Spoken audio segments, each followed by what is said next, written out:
ॐ सहनावतु सहनौ भुनक्तु सह वीर्यं करवावहै तेजस्विनावधीतमस्तु मा विद्विषावहै। ॐ शान्ति शान्ति शान्तिः। हरि ओम श्री गुरुभ्यो नमः। हरि ओम। बोलो ओ सॉरी ओम। गई काले આપણે જે વિષય પર વાતો કરી કે હું સુખી કેમ નથી, અને એમાં અમુક વસ્તુઓ આપણે બહુ સુંદર જાણી, એનું થોડુંક સિંહાવલોકન કરી લઈએ. પહેલું, સીધા વિચાર હોય તો દુઃખના ભાગાકાર થાય છે, એટલે કે પોઝિટિવ થિંકિંગ કરવાથી સુખી થવાય. બીજું, નયનની વાર્તા પરથી કે નયને સમીરને પહેલો નંબર આવવા દીધો, એ વાર્તા પરથી આપણે સમજીએ કે ત્યાગ કરવામાં સૌથી વધારે સુખ છે. ત્રીજું, આનંદ ઘનની વાર્તા પરથી આપણે સમજ્યા કે જ્યારે વ્યક્તિ ખૂબ દુઃખી હોય ત્યારે પ્રાર્થના જ એક મુખ્ય સાધન છે. અને એની સાથે શિવજીના ત્રિશૂલની વાત કરી કે 3 વાત જીવનમાં ઉતરી જશે તો સુખ અને સુખ જ રહેશે. પહેલી વાત, સંસાર સુખ આપે એમ નથી, કારણ એનો સ્વભાવ નથી. બીજી વાત, હું અને મારું એ જ સંસાર છે અને એ જ દુઃખ આપે છે. ત્રીજી વાત, અને એ છે કે સંસારમાં બધા જ સુખના ભૂખ્યા છે, માટે પરમાત્મા એક જ સુખ સ્વરૂપ છે, એ જ આપણને સુખ આપી શકે એમ છે. અને પછી છેલ્લે આપણે તામીનો બુદ્ધ ધર્મગુરુની વાત જોઈ કે ગમે તેટલું કરીએ, ભોગ વિલાસ કે કર્મો કરીએ, સમાધિ કરીએ, અને છતાં પણ વાસના હશે ત્યાં સુધી સુખ પ્રાપ્ત થશે નહીં. માટે જગતથી કે જીવનથી ભાગવાનું નથી, સેવા કરવાની છે. હવે આ જે વિષય આવ્યો ગઈકાલે, એના પરથી જ આજે વિષય છે. અને આજે આપણો 41મો દિવસ છે. 41 દિવસ થયા આપણે આ ઓનલાઈન સત્સંગ કરી રહ્યા છે. અને આજે છે વિષય પ્રાર્થના. આપણે બધા પરમાત્માને પ્રાર્થના કરીએ કે આપણા જીવનની અંદર સત્સંગ આવી રીતે નિર્વિઘ્ન થઈ રાખે. એ જ પ્રાર્થના કરવા માટે થઈને આજે વિષય આવ્યો છે પ્રાર્થના. અને ગઈકાલે પણ એક સાધન આનંદગન ઋષિ કીધેલું કે ખૂબ દુઃખી છે તો ભગવાનને પ્રાર્થના કર, એના સિવાય કોઈ ઈલાજ નથી.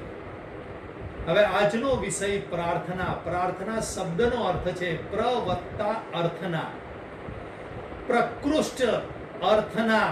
અર્થના એટલે માંગણી, વિનંતી, સ્તુતિ કે ભક્તિ.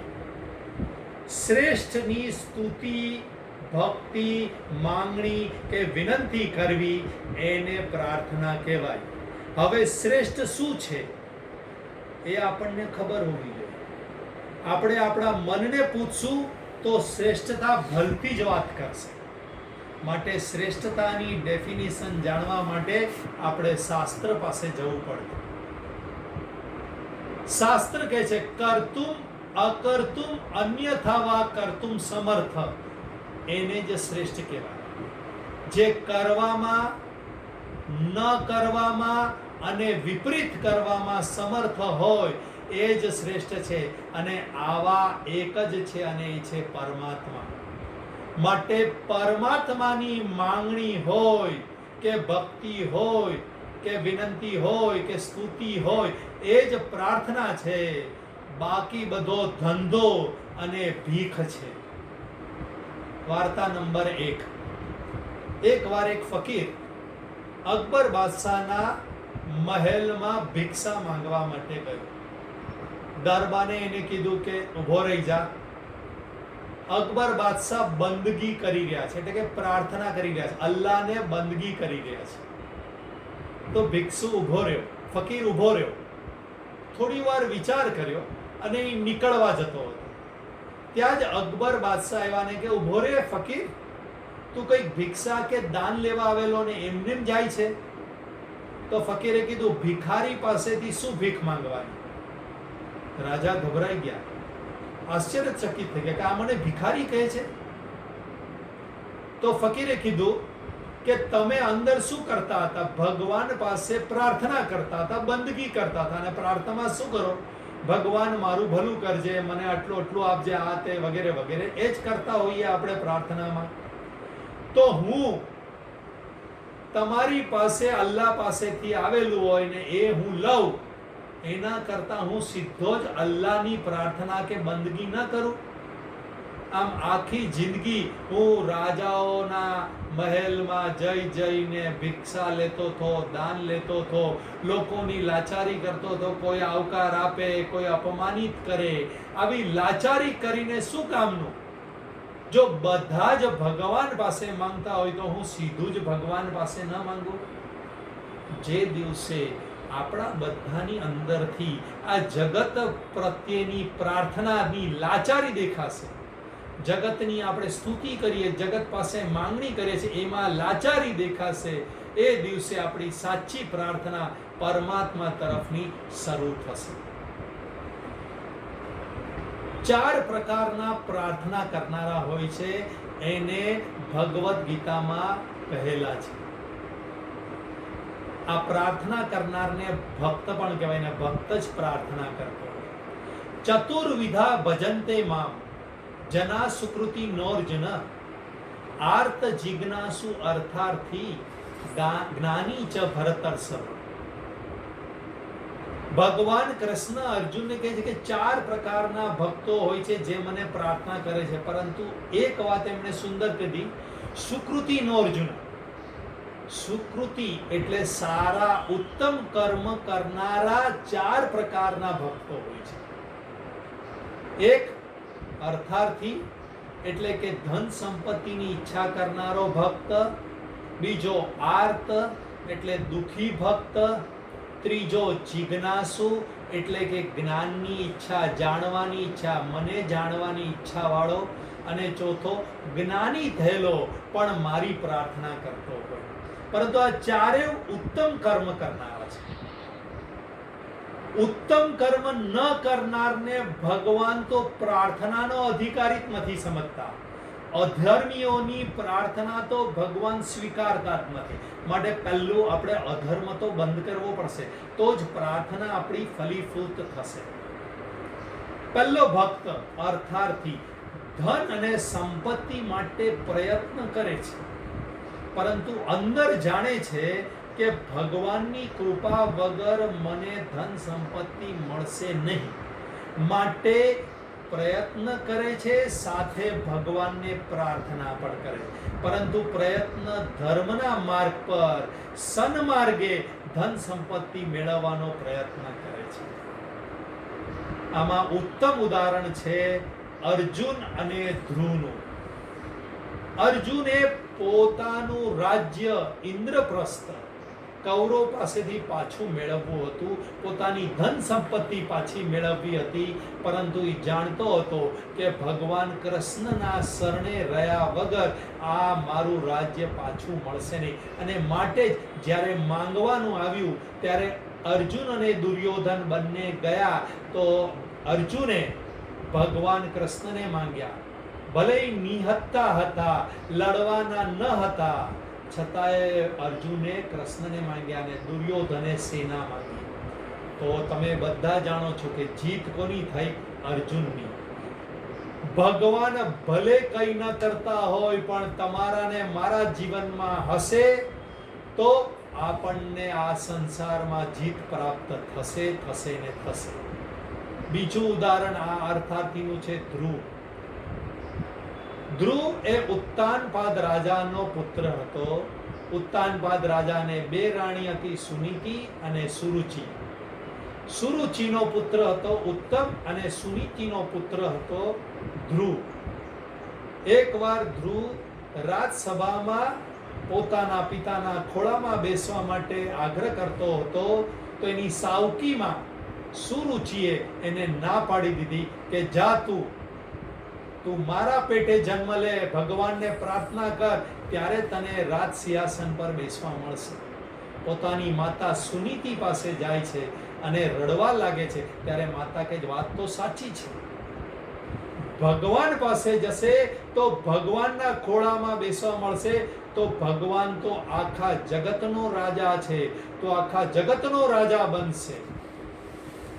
ધ્રુવને આ વાત મનમાં ઉતરી ગઈ. તે જંગલમાં નીકળી પડ્યો ભગવાનની પ્રાર્થના સ્તુતિ કરવા માટે.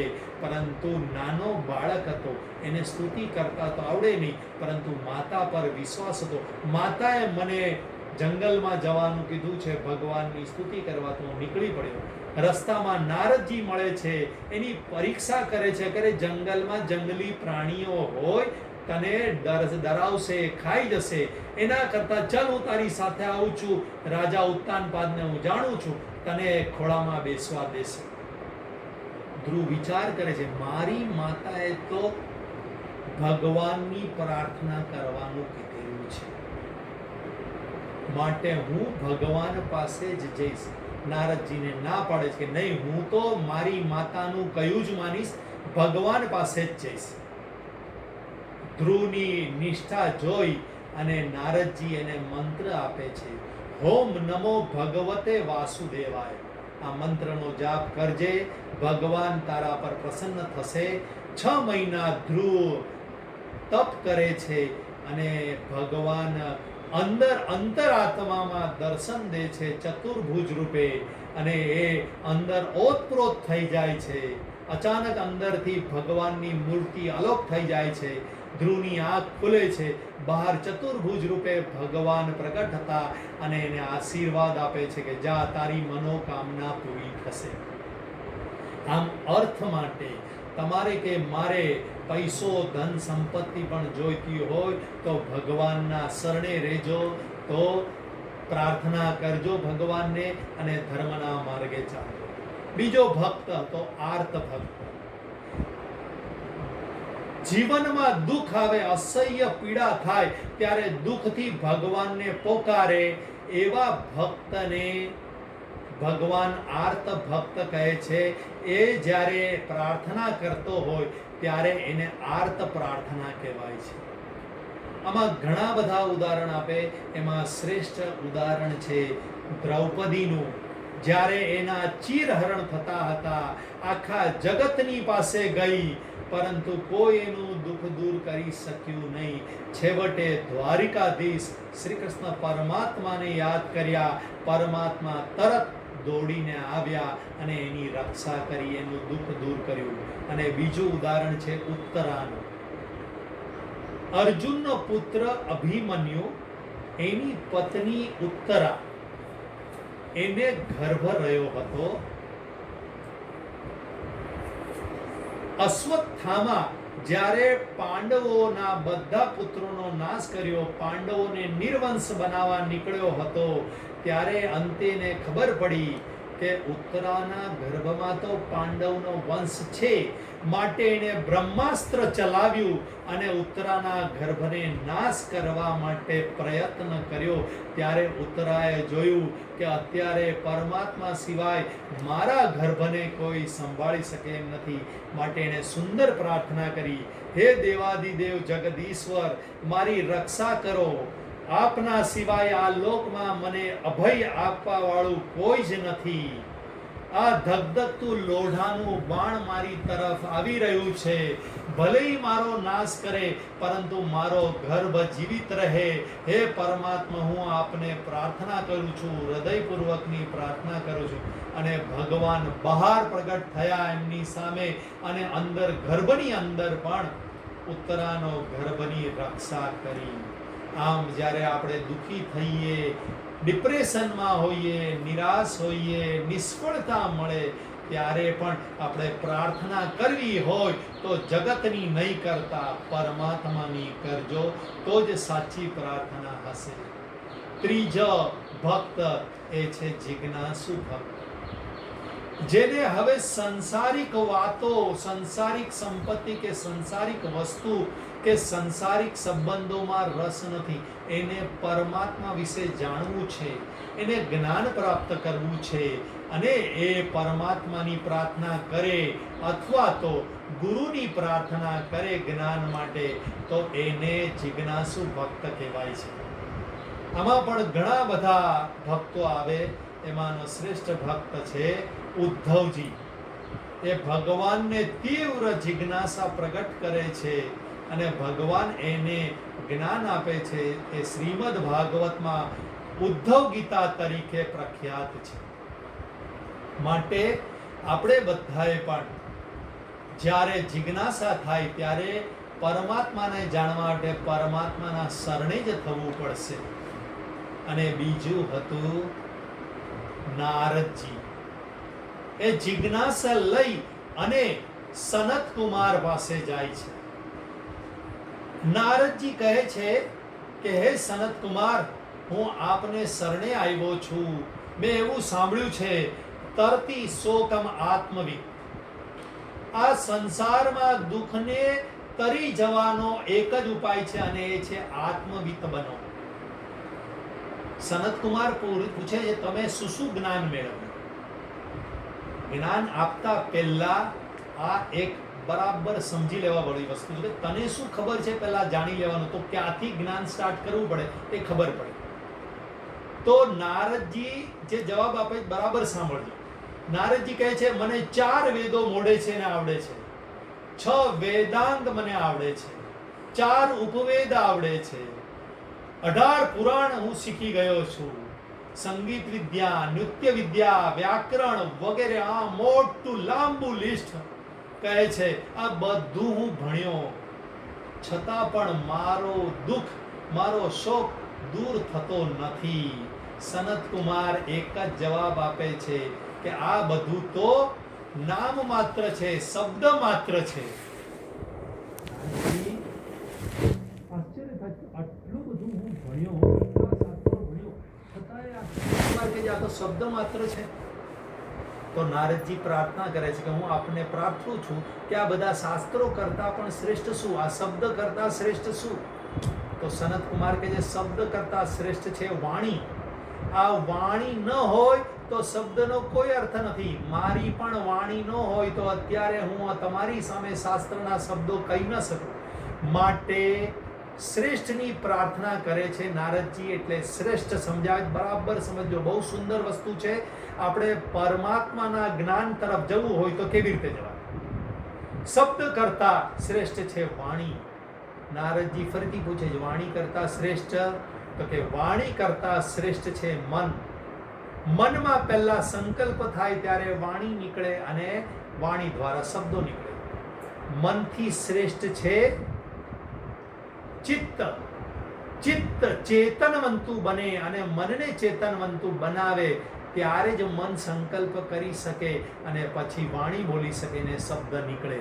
ચિત્તથી શ્રેષ્ઠ છે ધ્યાન. ધ્યાનથી જ મહાન પુરુષ બની ગયા આ જગતમાં. લોકો મહાન બની શકે છે ધ્યાનથી જ. અને આપણે જેમ કહીએ કે ભાઈ ધ્યાનપૂર્વક તું શબ્દો વાપર, તારા મનને તારા મનમાં ધ્યાન કર. આવું કેમ કહીએ છે? તો કે ધ્યાન પૂર્વકનું તમારું જીવન હશે, સાવધાની પૂર્વકનું જીવન હશે તો જ તમે મહાન બની શકો. માટે ધ્યાન આ ચિત્તથી પણ શ્રેષ્ઠ છે. ધ્યાનથી શ્રેષ્ઠ છે વિજ્ઞાન. વિજ્ઞાન એટલે બુદ્ધિમાં ઉતરેલી સમજ, એને વિજ્ઞાન કહેવાય. ધ્યાન શેનો કરી શકે માણસ? જે સમજ ઉતરી હોય તમારી અંદર. ધારો કે તમને કહેવામાં આવે કે આજના વર્ગનું ધ્યાન કરજો, આ વર્ગ પૂરો થાય રાતના તમે ધ્યાન કરજો, સવારે ધ્યાન કરજો. પરંતુ જે સમજાયું ન હોય એનું ધ્યાન કેવી રીતે થાય? જે વાત સમજાઈ ગઈ હોય, યાદ રહી ગઈ હોય, એનું જ ધ્યાન થઈ શકે. માટે ધ્યાન કરતા શ્રેષ્ઠ છે વિજ્ઞાન. વિજ્ઞાન કરતા શ્રેષ્ઠ છે બળ. એક બળવાન માણસ 100 વિજ્ઞાનવાળા વિદ્વાનને પણ હલાવી શકે. મનોબળવાળા ગાંધીજી આખી દુનિયાને હલાવી દીધી. ભારત એકલાને નહીં, આખી દુનિયાને હલાવી દીધી. મને મનોબળ એ શ્રેષ્ઠ છે. આમ ઘણી બધી વાતો કરે છે. બળથી શ્રેષ્ઠ છે અન્ન, કારણ કે અન્નથી બળ આવે. અન્નથી શ્રેષ્ઠ છે જળ, જળથી શ્રેષ્ઠ છે તેજ, તેજથી તેજ શ્રેષ્ઠ છે આકાશ. એમ ઘણી બધી વાત કરે છે ને છેલ્લે કહે છે કે બધાથી શ્રેષ્ઠ છે પ્રાણ.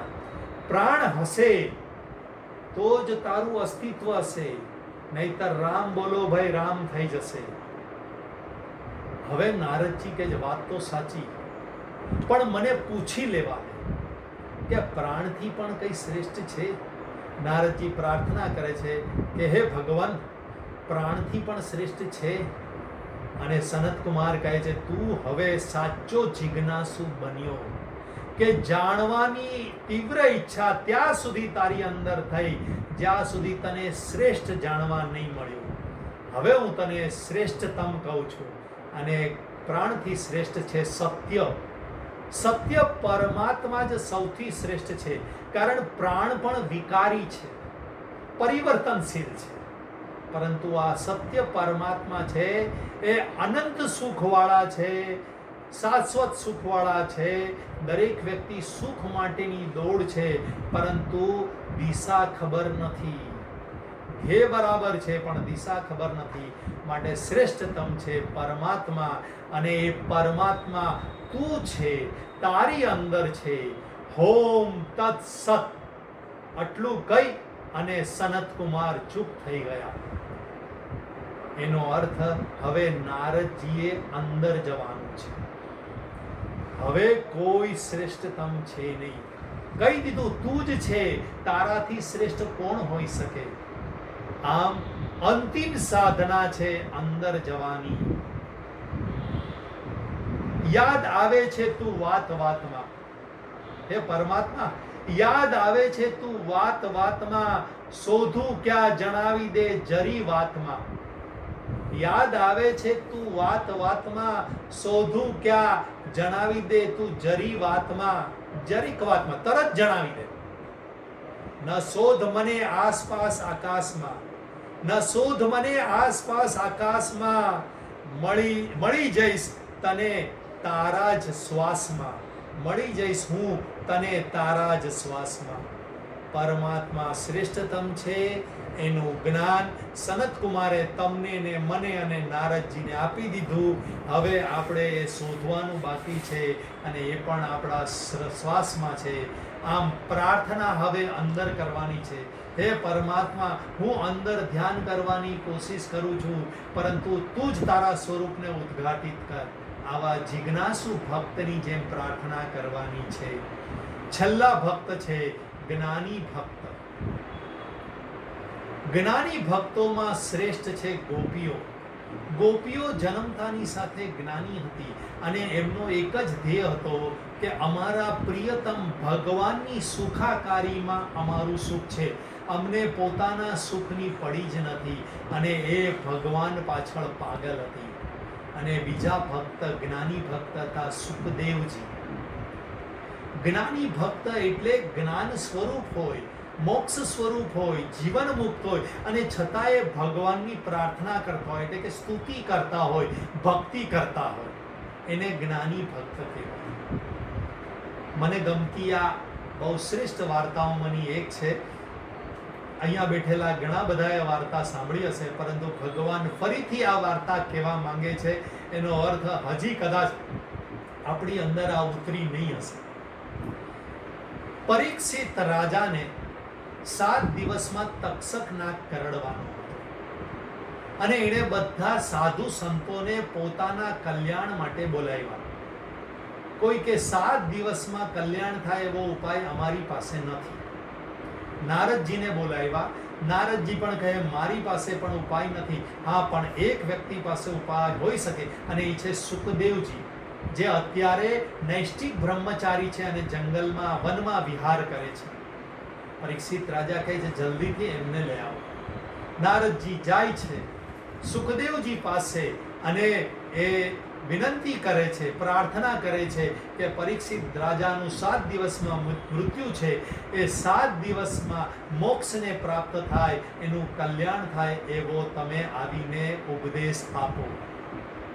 સુખદેવજી કહે છે કે હું તો નૈષ્ઠિક બ્રહ્મચારી છું, હું તો કોઈ મનુષ્યને મળતો નથી, મારે માટે તો હું પોતે ને મારી અંદરનો પરમાત્મા, હું મારામાં જ લીન થઈને ફરું છું, માટે મારો કોઈ ધ્યેય નથી આવો કોઈને પણ ઉપદેશ આપવાનો કે કોઈ પણ સંસારી વ્યક્તિઓને મળવાનો.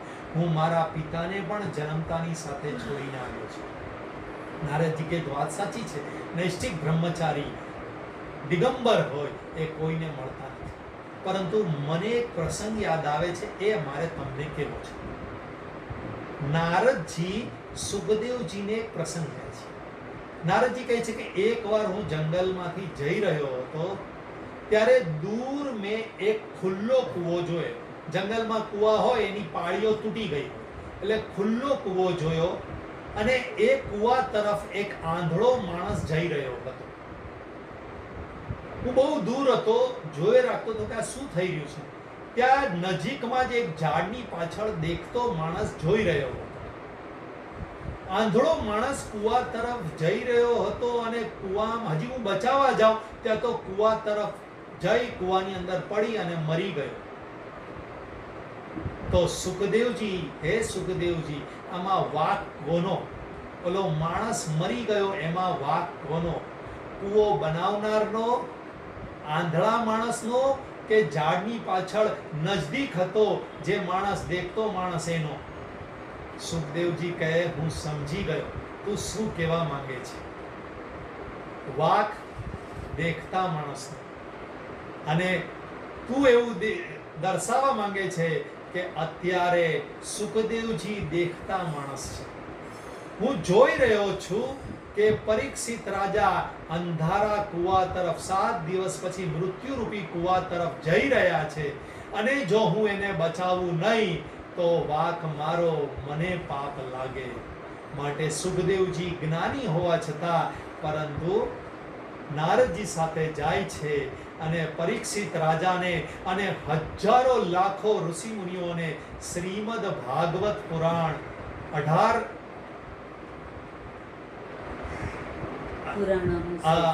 પુરાણોમાં શ્રેષ્ઠ પુરાણ શ્રીમદ ભાગવત પુરાણ કહે છે. હવે આ વાર્તા આપણા બધા માટે પણ છે કે જ્યારે કોઈ વ્યક્તિને પરમાત્માની કૃપાથી સાચો રસ્તો મળી જાય કે હવે શ્રેષ્ઠ કર્મ છે પરમાત્મા તરફ ચાલવાનું, તો એ જ્ઞાની થઈ ગયો.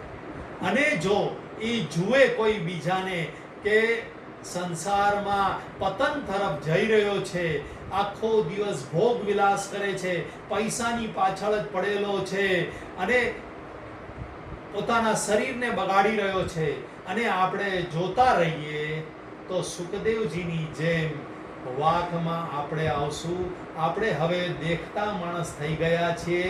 આ સંસારીઓમાં જે પતન તરફ જઈ રહ્યા છે એ આંધળા માણસ છે. માટે આપણે બધાએ મળીને આ લોકોને, જે સંસારીઓ છે, જે પરમાત્મા પ્રાપ્તિનો પ્રયત્ન નથી કરતા અને પતન તરફ જઈ રહ્યા છે, એને જ્ઞાનના માર્ગ તરફ, પરમાત્મા તરફ વાળવાની આપણા બધાની જવાબદારી છે. હજી પણ આપણામાંથી ઘણા બધા લોકો સંસારીઓને પરમાત્મા તરફ, સત્સંગ તરફ નહીં વાળતા હશે. એટલે જ આ વાર્તા ભગવાને મને ફરીથી આજે કહેવાની પ્રેરણા કરી છે. માટે જે લોકોએ સાંભળી લીધેલી હોય 10 વાર આ વાર્તા, એ લોકોએ પણ વિચારવા જેવું છે કે પરમાત્મા હજી મને કંઈક સંકેત કરે છે, હજી પણ મારી આજુબાજુ વાળાઓને હું સત્સંગ તરફ, સારા રસ્તે વાળી શક્યો નથી. અને જેઓએ પહેલી વાર સાંભળી હોય એ લોકો પણ આ વાર્તાનું રહસ્ય સમજી લે કે જ્યારે મને ને તમને ખબર પડી ગઈ હોય કે હવે સાચો રસ્તો છે, મનુષ્ય જીવનનું સાચું લક્ષ્ય છે પરમાત્માની પ્રાર્થના કરવી, તો આપણે તો પ્રાર્થના કરવી, પરંતુ બીજાને પણ ઘંટા વગાડીને, મંદિરમાં શું એક ઘંટા વગાડવામાં આવે કે આવો આવો, ભગવાનની સ્તુતિ આરતી ચાલુ થઈ ગઈ છે, એહી આવો. એમ આપણે બધાએ પણ દરેકને સારા રસ્તે, પરમાત્માના રસ્તે વાળવા જોઈએ. એવી જ અભ્યર્થના. અંતે એટલું જ કહીશ કે આપણે અત્યારે ગૂગલ મીટમાં આપણે બધા એકબીજાને મળીને સત્સંગ કરી શકે છે, એની પાછળ ભવ્ય ગગલાની અને ભવ્ય ગોસલિયા આ બંનેની ખૂબ મહેનત છે. એ બંનેને અભિનંદન, અને ભગવાન આ બંનેને એમના જીવનનું કલ્યાણ કરવા તરફ કાયમ પ્રેરિત કરે એવી ભગવાનને આજે પ્રાર્થના. અને આ બંને લીધે જ આપણે ચાઇનીઝ કંપની ઝૂમમાંથી બહાર નીકળી, અને હજી એ વિદેશી જ કંપની છે, ગૂગલ મીટ પણ વિદેશી જ કંપની છે, પરંતુ આ યુવાનો ઇન્ડિયન કંપની પણ હજી ટ્રાય કરી રહ્યા છે. તો આપણે બધા આ યુવાનોને આવા સારા કાર્ય કરવા બદલ અભિનંદન આપીએ. ઓમ પૂર્ણમદ પૂર્ણમિદં પૂર્ણાત પૂર્ણમુદચ્યતે પૂર્ણસ્ય પૂર્ણમાદાય પૂર્ણમેવાવશિષ્યતે. ઓમ શાંતિ શાંતિ શાંતિ. હરિ ઓમ શ્રી ગુરુભ્યો નમઃ. હરિ ઓમ. કોઈને પણ પ્રશ્નો હોય તો વોટ્સઅપ પર દરેક લોકો પૂછી શકે એમ છે. હરિ ઓમ. હવે સ્ક્રીનને દબાવી અને લાલ બટન આવશે ટેલિફોનનું, એને